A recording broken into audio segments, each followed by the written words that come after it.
Welcome back, students. Probably the biggest lecture of the year, Homer's Iliad 2019, Lecture 21, Book 16. We're going to talk about only Book 16 today and two major happenings. But first, remember, Book 11.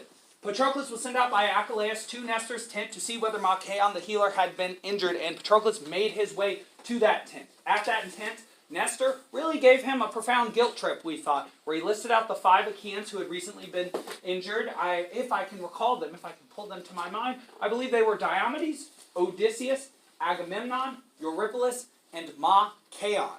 And we recall that Patroklos was moved in his heart, touched by Nestor's listing of these injured Achaeans, because he's not helping. The Myrmidons are not helping.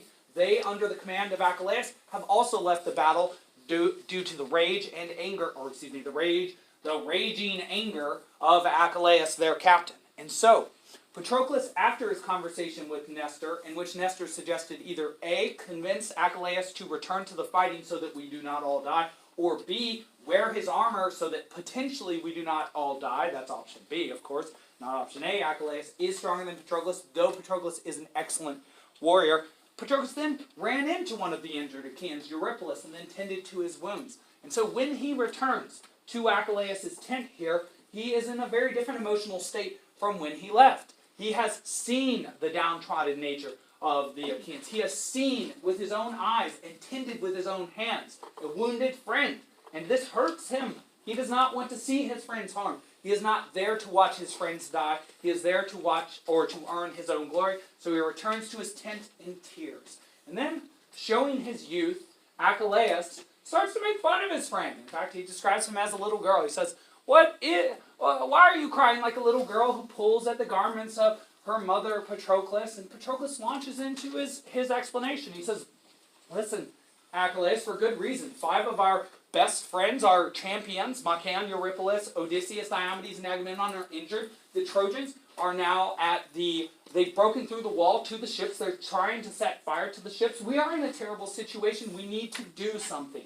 He is the voice of both passion and of reason in this moment. Achilleus seems cold like a certain god, a god who in the Roman tradition is actually named Pluto for how far it is. But what's the name of the cold and pitiless god of the Greeks, yes? Hades, indeed. Pitiless because does he make exceptions? Does anybody get to not die? No, and that's something that we all share, even with these characters here. And so he makes his famous request: Achilleus, fight, or give me your armor so that I can fight for you. And so Achilleus says, okay. And in fact, Patroklos adds a little extra bit. He says, I don't know if you're staying out of the fighting because you know some prophecy from your mother. Which is sort of him saying, do you know some prophecy that if you were to fight, you might die? And if you knew a prophecy that if you were to fight and you would die, would that mean that you were, say, acting without courage at this moment? Achilleus, he doesn't take exception to this. He does not become angry at Patroklos for saying this, but he sort of looks bewildered and says, I don't know any prophecy about my death. And in fact, I'm not even still angry at Agamemnon or the Achaeans. But the reason why I'm not fighting is when the embassy came, I said I would not fight until the Trojans were burning my ships or were threatening my ships with fire. And so, even though I'm not angry, I now have to keep my word. And so his reasoning keeps changing for why he's staying out of this battle. He seems very, what is the word for when you don't exactly know what you're doing? You are very whatted then. Confused. He's confused. And so he gives Patroklos a command. But this will remind you, I think, and because we are getting to the holiday spirit or the Halloween spirit, a little bit about, like, say, a Halloween sort of trick. And so he says, you can take my armor, Patroklos, under 2 conditions. And the 2 conditions are these. Well, really it's like 1 condition, but for 2 reasons. I should say it like that. You can take my armor, you can fight and repel the Trojans, but you cannot go beyond our wall. You can simply defend, you cannot offend. Because the idea might be that if Patroklos becomes too besotted, that will be the word that's used by our translator, Richmond Lattimore, if he gets too into the fight, if he's experiencing too much success, he might not only want to push the Trojans back through the Achaean wall, but he might want to push them back across the river Xanthos. He might want to push them back to their gates. He might even try and sack the Trojan city because he's so excited about this. Interesting. Make sure this is still recording. Good, good. Oh, I just got a reminder that I'm giving a lecture on the Purgatorio after this. Thank you, Father. Good. Everything's still in order. In any case, you can already tell what's going to go down here. Patroklos is going to successfully repel the Trojans, but is he going to follow the command of Achilleus? Is he going to return to the ships when he is supposed to? No. And something that we will have to debate during seminar will be this. Is that because Zeus changes his heart or makes it so that he is besotted?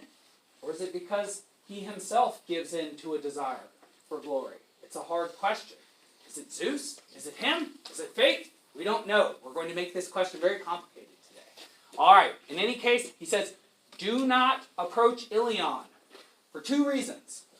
One is, you will diminish my honor. Because if you're the one who sacks the city, I won't be the one who sacks the city. You'll be the superhero, and everybody will tell the story about you, and, well, I want everybody to tell the story about me. The second reason is Apollo guards the walls of Troy. No human defeats Apollo. You recall that Diomedes tried to stab him 3 times, didn't even touch him. Diomedes effectively has stabbed both Aphrodite and Ares. Apollo is at a whole nother level. And you will see that again today because it will be the case that Patroklos will try to scale the Trojan walls 3 times, and on the 4th he will get a slap in the head, which I'll read to you, which students often laugh about because it really is just like an open-handed slap to the back of Patroklos, and then he'll be sort of dazed, and then we'll all sort of cry together. But we'll laugh first. All right. Now, back to the battle itself. The Trojans have been doing fantastically well, but there has been one Achaean who has been the bulwark of the Achaeans, the wall of the Achaeans. He has been essentially alone, with the help of Aias the Lesser, standing against the Achaeans with a long pike on a ship. That is Aias the Greater, and finally Aias the Greater's position is overwhelmed. Finally, the situation is absolutely critical. Finally, something must be done or the Achaeans are going to lose. In fact, Hector takes his sword and cuts off the spear part, the sharp part, the metal part of Aias's pike. Aias is rendered essentially ineffective and defenseless. And so, Patroklos then is summoned. Just as Hector had to wait for Agamemnon to leave the battlefield, so now does Patroklos enter at the most meaningful, the most crucial possible moment when Aias, the bulwark of the Achaeans, is rendered ineffective. Who will stand against the Trojans? It will be Patroklos, not only Patroklos, but Patroklos and the Myrmidons. I have to move quickly through this one, but one thing I want you to keep in mind is the Myrmidons are an elite fighting force. They are literally going to be described as, and I want you to imagine this happening, a nest of wasps being let out on the Trojans. It's like, if I let a nest of wasps out at you, what is your reaction to that? Run away in terror before they all sting you, right? Well, that's the idea behind the Myrmidons. When they finally enter the fighting, they fight very well. So here, you don't need to write any of this, except for you do need to know the bottom. This is just a quick recap. So after Hector overwhelms Aias and brings fire to the ship, Achilleus sends out Patroklos, telling him, do not go beyond the ships because it will dishonor me, and Apollo might lurk there and hurt you. Patroklos takes Achilleus' armor, something I should have mentioned before. There is one thing he doesn't take, which indicates that he is slightly different, slightly lesser than Achilleus. Achilleus has a very particular weapon. This is often the case with ancient heroes in differing traditions. There's a weapon that only they can wield. You probably know about this with King Arthur, the British legendary king, who with Roman origins, who actually supposedly has origins that go back to even Troy, according to Gregory Monmouth, who wrote a very famous history of Britain. There's also, of course, the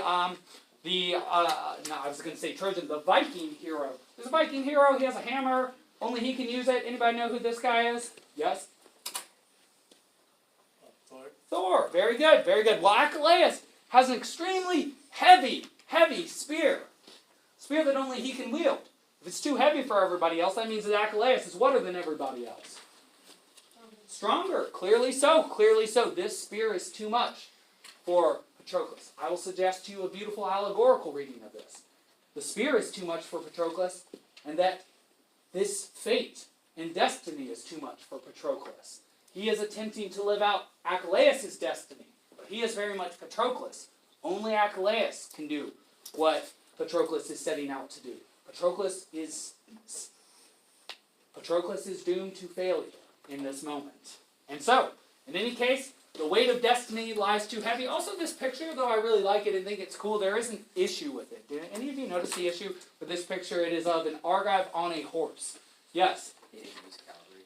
They didn't use cavalry. That's exactly right. If they were going to be pulled by horses, they would be in a chariot. So you would only ever fight from a chariot or on foot. You would never see somebody on a horse like that. You will never read about that in the Iliad. Yes? And he's also wearing a Corinthian helmet, which they would never wear on horseback. Very good. Very good. You would never wear a Corinthian helmet. No, it'd be very hard to look around.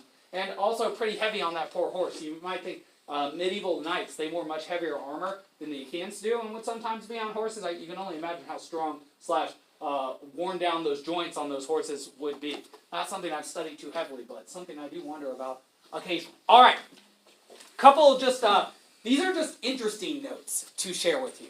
Now, and I should show you a very beautiful picture of this. There is one other man in all the world who can harness the two immortal horses of Achilleus. And so we're seeing that Patroklos very much is taking the place of Achilleus here. And you're just going to see just how massive the advantages are that Achilleus has. Not only is he stronger than everybody and comes from a goddess and is himself a prince and is handsome and tall and fast and has a heavier weapon than everybody, but he has a charioteer who's the best charioteer out there. He is the only charioteer who can harness two immortal horses, horses that are impossible to control. That's why, remember, Odysseus was laughing at what was the name of that traitor who we cut off the head of at night? Yes? Dolon. That's why he was laughing at Dolon, because Dolon wanted the horses of Achilleus, and Odysseus was like, you think you can handle those horses? I only know two people that can do that, and they are, woo-hoo-hoo, they are way above you on, let's just say, the dominance hierarchy. In any case, Automedon goes out with Patroklos. Patroklos is well outfitted, and tethered to that chariot are three horses. Two are immortal. They are called Xanthos, like the river Xanthos, and Balios. Xanthos means golden, or bay. Bay is a sort of brown horse. There are also chestnuts, too, if you're a horse person. Balios means spotted, or dappled. That's a fancy word for spotted. They also run out with a mortal trace horse. The trace horse goes off to the right and helps you to turn in your chariot. Wouldn't actually have happened in the 8th century. Supposedly, like with Aias' shield, the idea of a trace horse comes from a time before even Iliad. It is called an anachronism. In any case, Achilleus has three horses, one of which is mortal, and it can keep up with the immortal horses. Okay, you're all like, okay, immortal horses, that sounds cool. This guy has a legendary weapon, immortal horses. He does sound like a stud, but why are you telling us that? Mostly because of my youthful interest in Pokemon. You say, why, what? Mr. Schmidt? And I say, well, you remember in Pokemon how you can breed Pokemon, and then you have a new Pokemon, and they have new stats, and you're like, okay, yeah, I guess so. I say, okay, well, you immortal horses, where do they come from? And you're probably like, I don't know, horse gods? And I'm like, yeah, that sounds kind of funny. Actually, these horses come from the West Wind, who is a god, and supposedly the evil wind, who brings evil omens, and a harpy. You say, what's a harpy, Mr. Schmidt? I say, well, we're going to see some in the Inferno next year. But it is a bird with a woman's face with feces down her front, who can fly like the wind. And so, a harpy, a woman-faced bird with feces going down the front, we'll see them in Virgil's Aeneid too, and the wind mated, and then they made these horses. And you say, what? How does that work? And I say, I think the idea is that they are fast like an aerial creature, and like the wind, they are fast like the wind, is the idea. But do you see how weird this Greek mythology is, and why you have to think it through to see what they're really saying? Right, exactly. Very odd stuff. Very odd stuff. In any case, Achilleus. He had 50 ships. He has 50 ships. He assigns 5 leaders to the Myrmidons, and he releases them to fight. He then makes a prayer, and this is a very sad prayer. This is the sort of prayer that if you were like, say, an athlete, and your friend was the last out in baseball before your season ended, and maybe even your career, you might make this sort of prayer for them. He prays that Patroklos fight bravely. Excellent prayer. And this prayer will be granted by Zeus. Patroclus will fight very valiantly. But he also prays that his friend returns safely. This prayer will not be granted. And this recalls to us the quote of Sarpedon to Glaucus. Remember, if I could guarantee you that you would never die, I would never ask you to go out and fight and risk your life. But since you will die, we might as well go out there and earn the wonderful things that the Lycians have given to us. And so, it is not the case that you can strive for glory while also guaranteeing safety at the same time. In fact, those are contradictions in terms. The only way that you win glory is by taking great risk. And that is something Patroclus does, and that is something that Patroclus will pay for here. He will pay for his choices. And as I told you, the Myrmidons take the field then like wasps, and even though Aias has now lost his weapon, he is still trying to kill Hector. And so he's trying very hard to get that ultimate glory. You should imagine that Hector for Aias has a giant target on his back/head. And, well, unfortunately, Aias will not be the one that gets the opportunity to kill. Well, he does get the opportunities to kill Hector, but he does not use those opportunities most effective. There will be someone else, and it will happen in book 22. Moving forward. Hector then, yes, this is the second time this sort of thing happens, and I just want to mention this to you because I've told you that Hector, though a good leader and a good fighter, does do, this might not be a mistake so much as I just want you to see that he's not perfect. Just as when Sarpedon in book 5 had gotten a spear thrown in his leg by Tlepolemus, and he called out to Hector saying, "Please protect me," and Hector just strove on. So do we have another moment like this. Recall that the Achaeans, all this fighting is taking place at their wall. And around that wall, remember, there is a pit with spikes in it. Well, several of the Trojans, their horses, their chariots themselves, they're stuck. And when you're stuck in that spike pit, even if you haven't been killed yet, it's very easy to kill you. Throw a stone on you. Shoot an arrow in your face. Jab you with a javelin. Whenever you have the low ground, you have fewer options than the people with the high ground, which is why we have an expression which is, keep the moral high ground. Don't let people pull you down into it. In any case, they are down in it. They ask Hector to help them. There's nothing he can do for them. He strives onwards. And so Patroclus enters the field with the Myrmidons. I said like wasps. Wasps are scary. They do damage. How much damage does he do? In his first 3 waves, he supposedly kills 9 men, and then 9 men, and then 9 men. It's like he is the Grim Reaper with a scythe, and everybody around him are the grains. Whoosh, whoosh, whoosh. And I think he even kills another 9 men. He kills at least 27 men in one book. And they're just described like that. Can you imagine how gifted this man is supposed to be? And the Achaeans watching this are like, yay! We're not going to die right now. This is awesome. In any case, moving on. But the biggest, baddest Trojans, the Trojan champions, they see what's happening, and they take a stand. And who takes a stand? Sarpedon, of course. He sees Patroclus. He sees Achilleus when he sees Patroclus.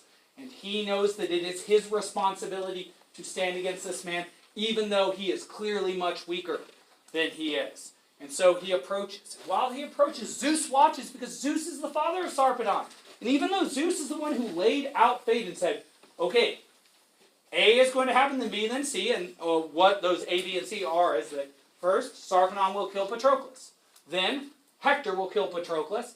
Then, Achilleus will re-enter the battle and kill Hector. And then, because of all of that, Troy will fall a little bit eventually. Well, Zeus almost goes back on this. And just very quickly reading from page 363, he says, line 432 or so, me, that it is destined that the dearest of men, Sarpedon, must go down under the hands of Menoetius' son, Patroclus.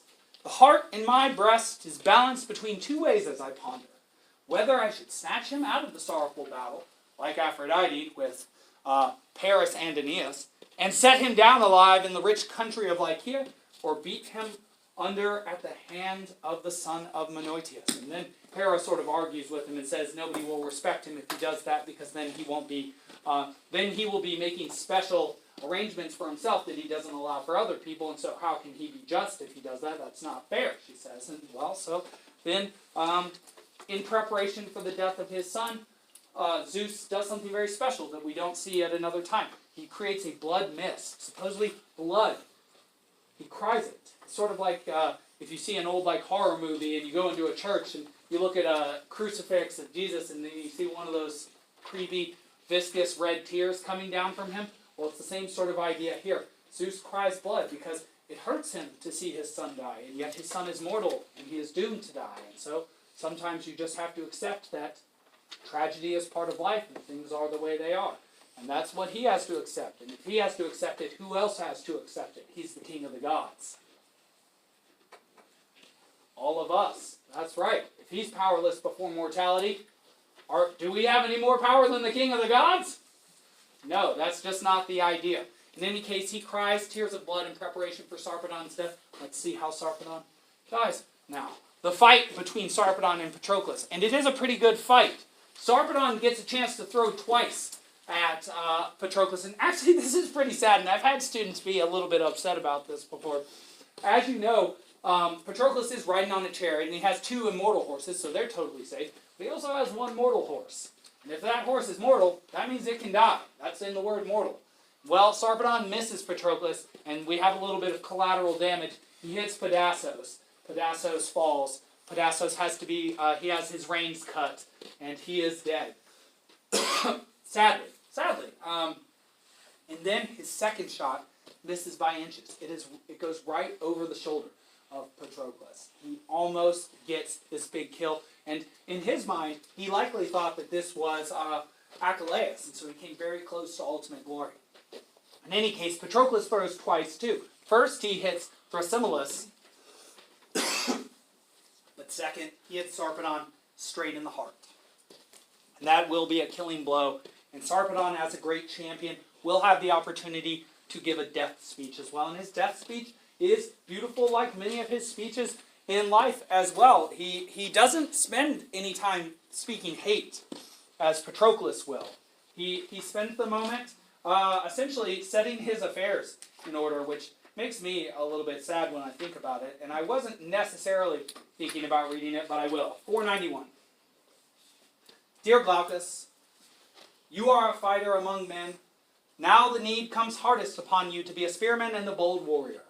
Now, if you are brave, let bitter warfare be dear to you. First, you must go among all men who are lords of the Lycians everywhere, and stir them up to fight for Sarpedon. And then you yourself also must fight for me with the bronze spear, for I shall be a thing of shame and reproach said of you afterward, all your days forever, if the Achaeans strip my armor here where I fell by the ships assembled. But hold strongly on, and stir up all the rest of our people. He spoke, and as he spoke, death's end closed over his nostrils and eyes, and Patroklos' stepping heel braced to chest, dragged the spear out of his body, and the midriff came away, the thick grisly detail, so that he drew out with the spearhead the life of Sarpedon, and the Myrmidons close by held in the hard-breathing horses as they tried to bolt away once free of their master's chariot. And just another note, I'm just going to read 2 more lines to you. But when he heard the voice, a hard sorrow came upon Glaucus, and the heart was stirred within him, and he could not defend Sarpedon. The last request that is given to him by his cousin and best friend and rightful lord is one that he is too weak to fulfill. Imagine the moment you would be put in there. I want to do the last thing that you've asked me to do, but I am incapable of doing it, so what can he do? Well, he turns to prayer.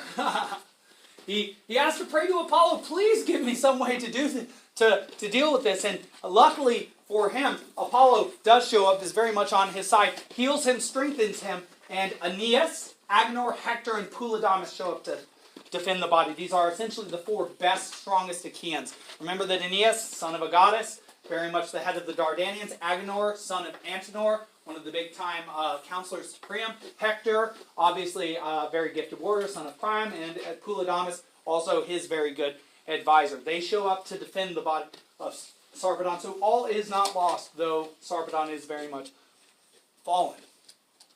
Now, Patroklos and the Iantes then fight for the armor and body of Sarpedon.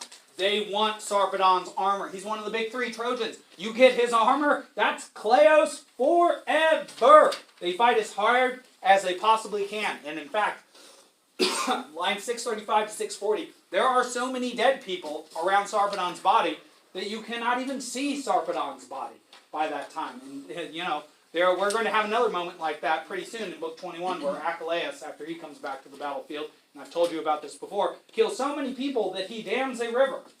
I don't even know how many people that would have to be. It's like a raging river. Like 1,000? He doesn't obviously kill 1,000 people, but it's tons. Tons. In any case, what does happen is this. The Achaeans do strip Sarpedon's armor. Huge victory for them. But Sarpedon is still the son of Zeus. And because of that, there is something to be said. There is some honor, some dignity that will be bequeathed to him that would not be bequeathed to others.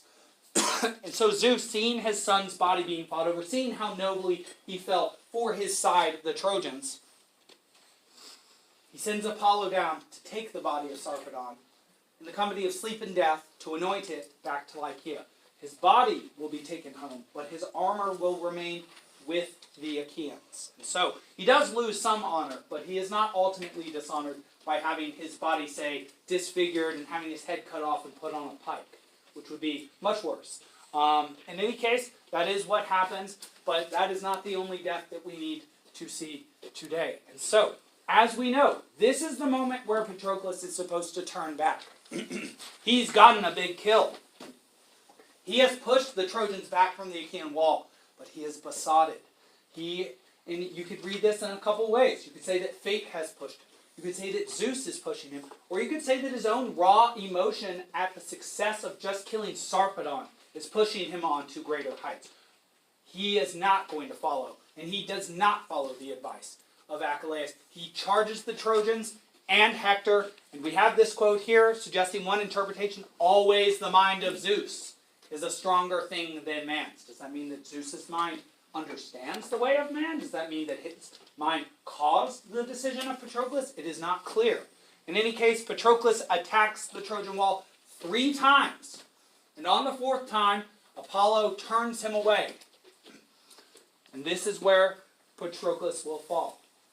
First, Apollo spreads confusion onto the Achaeans. Patroklos jumps down from his chariot. Down on the battlefield, Apollo sneaks up on him and slaps him on the back, but not in a very pleasant way. It's such a hard slap that it knocks his helmet off, Achilleus' helmet off, and you might say that this is the moment where he stops identifying with Achilleus, where he shows that his fate will not be the same as Achilleus'. The helmet comes off, and it says that the horse hair for the first time ever tasted dust, because Achilleus does not lose his helmet against anybody. 23 victories in sea or naval and land battles. And it also knocks his corselet off, which is his chest plate. He's totally undefended. You can stab him in the back, you can stab him in the front, and he's witless, he's dazed. He's, what? It's like when you get a concussion or have just been knocked out and you don't know where you are. When you wake up, you're totally disoriented. What, where am I? And a young man who's killed 20 men named Euphorbus sees Patroklos, takes his chance, stabs him right in the back. He's so scared of him that instead of finishing the job or vaunting over him, he actually pulls his spear right back out from him and then runs away. Because he's so scared, even of an injured Patroklos. Which, if Patroklos were Achilleus, that would be smart, because Achilleus, if you read post-Homerica, you'll see when he dies, after having been shot in the heel, he actually continues to kill people until he starts to run out of blood. And then he finally kind of sits down, it's like, I can't really do this anymore, and then dies. So, he's like a snake that still has its head, still dangerous. In any case, Hector then sees Patroklos trying.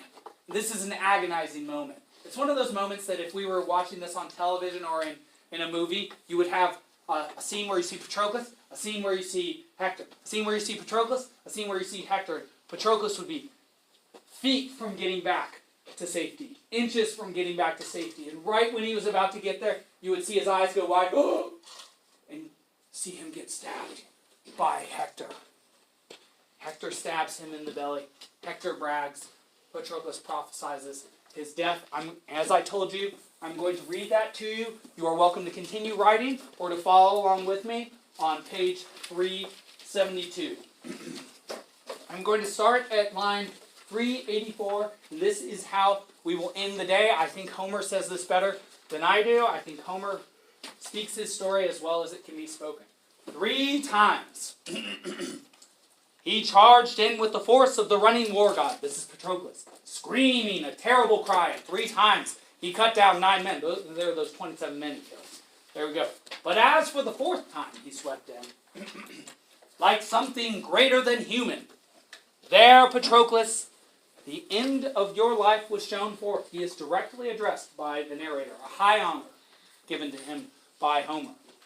Since Phoebus came against you there in the strong encounter dangerously, nor did Patroklos see him, as he moved through the battle, and shrouded in a deep mist, came in against him, and stood behind him, and struck his back and broad shoulders with the flat stroke of the hand, so that his eyes spun.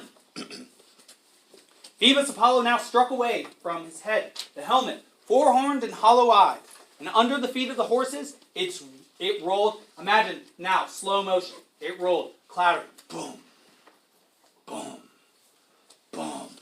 And the plumes above it were defiled by blood and dust. Before this time, it had not been permitted to defile in the dust this great helmet, crested in horsehair. Rather, it guarded the head and the gracious brow of a godlike man, Achilleus. But now Zeus gave it over to Hector to wear on his head. An interesting note here is that Patroklos will have his body stripped of the armor of Achilleus. And when Hector stands against Achilleus, he will be wearing Achilleus' armor. And it will be Achilleus' fate to kill Hector and then die himself. So when he kills Hector, wearing his own armor, it will almost be as if he is killing whom? Himself. Very good. Very good. Hector, whose own death was close to him, and in his hands was splintered all the huge, great, heavy, iron-shod, far-shadowing spear, and away from his shoulders dropped to the ground the shield, with its shield sling and its tassels. The Lord Apollo, son of Zeus, broke the corslet upon him. Disaster caught his wits, and his shining body went nerveless. He stood stupidly, and from close behind his back, a Dardanian man hit him between the shoulders with a sharp javelin. Euphorbus, son of Panthous, who surpassed all men of his own age with the throwing spear, and in horsemanship and the speed of his feet. He had already brought down 20 men from their horses since first coming, with his chariot and his learning in warfare. He first hit you with the thrown spear, O rider Patroklos, nor broke you, but ran away again, snatching out the ash spear from your body, and lost himself in the crowd, not enduring to face Patroklos, naked as he was in close combat. Now Patroklos, broken by the spear and the god's blow, tried to shun death, and shrink back into the swarm of his own companions. But Hector, when he saw high-hearted Patroklos trying to get away, saw how he was wounded with the sharp javelin, came close against him across the ranks, and with the spear stabbed him in the depth of the belly, and drove the bronze clean through. He fell thunderously to the horror of all the Achaean people. As a lion overpowers a wereless boar in wild combat, as the two fight in their pride on the high places of a mountain, over a little spring of water, both wanting to drink there, and the lion beats him down by force as he fights for his breath, so Hector, Priam's son, with a close spear stroke stripped the life from the fighting son of Menoetius, who had killed so many, and stood above him and spoke aloud in winged words of triumph. And I think I will read those words of triumph to you next time, because we are out of